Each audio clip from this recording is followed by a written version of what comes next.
Hey everyone, thanks for tuning in for another deep dive. Today we're tackling a topic many of you have been asking about, innovation in Australian general practice. It's a big one. It is. And to help us unpack it all, we're diving into the General Practice Health of the Nation 2024 report. Fresh off the press. Literally. Plus, we're going to be weaving in some juicy tidbits from patient surveys and what we're hearing through the grapevine in the industry. Should be interesting. Okay, so before we get all futuristic on you, let's set the scene a bit. What's the lay of the land for Aussie GPs right now? Think about how often you see your GP in a year. Once or twice. Right. But here's a kicker. Nearly 9 out of 10 Australians visit their GP every year. Wow, that's a lot. It is. Yeah. It shows just how much we rely on our GPs. And you know what the number one reason for those visits is? Let me guess. Mental health. You got it. Mental health concerns. It's been a growing trend for a while now, hasn't it? It has, since 2017, in fact. And this year is no different. The report says a whopping 71% of GPs listed it as a major concern. Which is pretty understandable when you think about... Exactly. It really highlights the crucial role GPs play in the mental well-being of Aussies. But there's this fascinating tidbit in the report that I got to share. Okay, hit me. Female GPs are reporting a way higher rate of mental health presentations from their patients compared to male GPs. Really? That's interesting. Right. It really makes you think. It does. There could be a whole bunch of factors at play there. Yeah, for sure. It's a complex issue. Yeah. And speaking of complex, the report also found that GPs are spending more time with their patients these days. That's good news for patients, though, right? Absolutely. More time to discuss those complex issues. Yeah. But it does add to the workload for GPs. Who are already under a lot of pressure, as we know. Yeah. More time, more complexity, more pressure. It all adds up.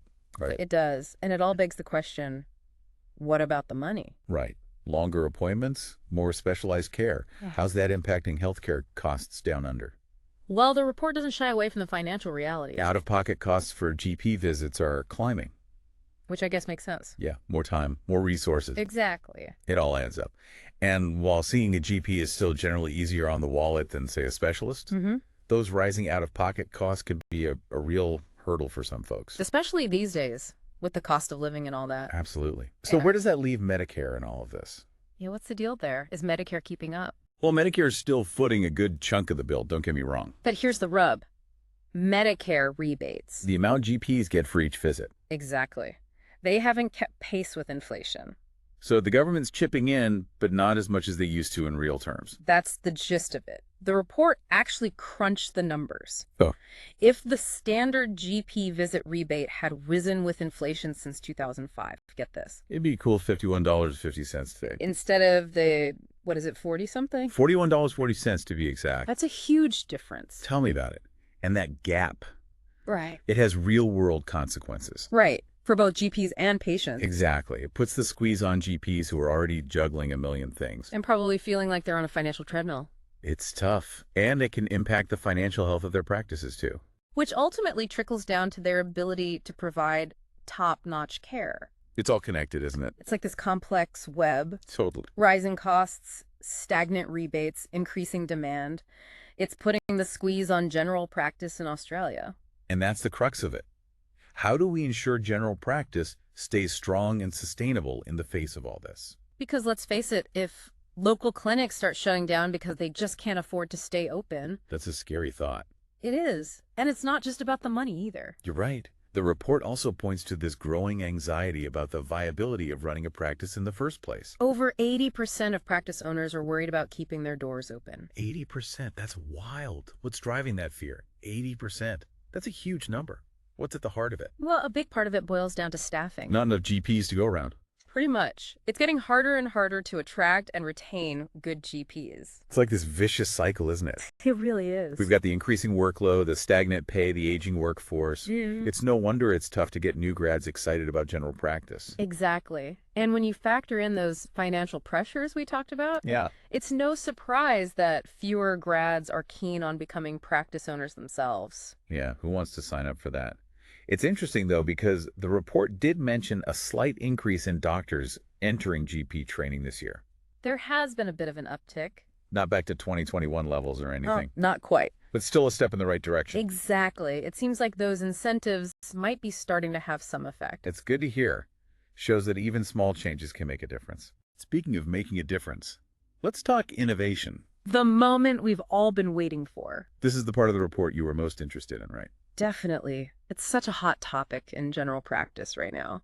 Everyone's looking for ways to do more with less. Exactly. Especially with everything we've just discussed. So paint us a picture. What's the current state of innovation in Aussie general practice? Are GPs embracing new tech with open arms? Well, the good news is most GPs seem to have a positive outlook on innovation. Okay. They see it as a way to improve patient care, which is ultimately the goal, right? Makes sense. But There's always a but. Right. There's always a catch. What's the catch this time? The report found that while GPs like the idea of innovation, many don't feel super informed about what's actually out there. It's tough to keep up with the tech world. It is, especially when you're running a practice, seeing patients staying up to date on medical advancements. Something's got to give. Exactly. And that brings us to one of the biggest barriers to innovation. Hit me. Lack of time. Makes sense.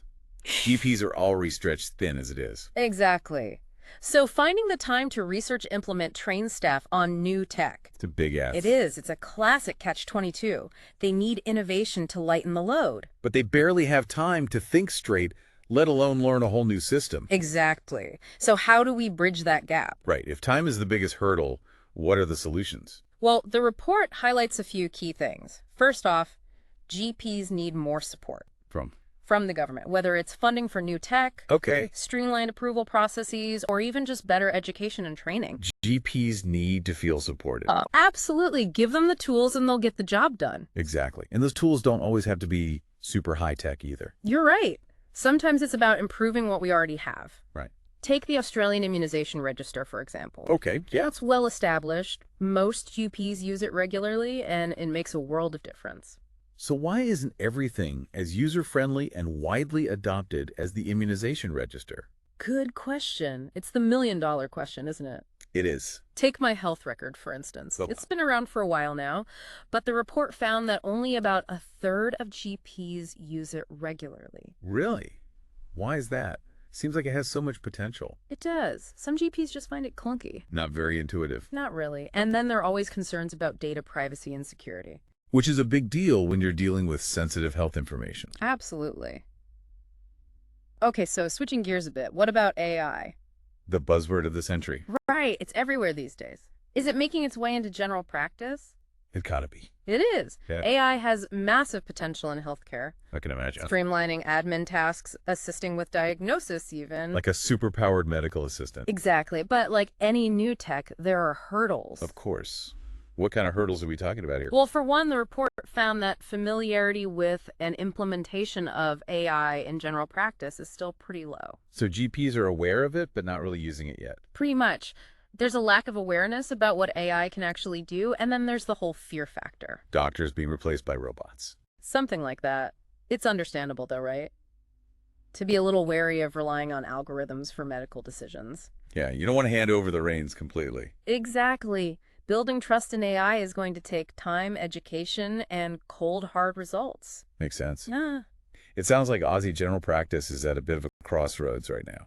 It does feel that way, doesn't it? You've got incredibly dedicated GPs facing some serious challenges.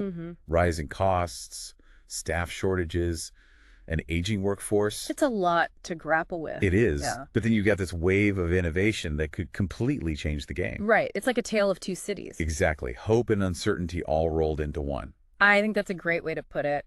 And for me, the biggest takeaway from all of this is that if we want a strong general practice system here in Australia, we need to start treating it like the essential service it is. It's about putting our money where our mouth is. Exactly. Investing in the foundation of our healthcare system. And that means financial support for starters. Right.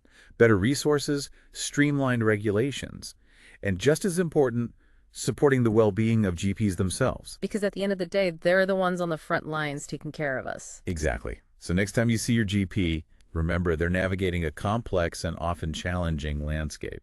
A little appreciation goes a long way. It really does. Well said. And on that note, we're going to wrap things up here. That was a fascinating deep dive into the world of Australian general practice. It really was. Thanks for having me. Of course, and thank you all for listening. We'll be back soon with another deep dive into a health topic that matters to you. Until then, take care.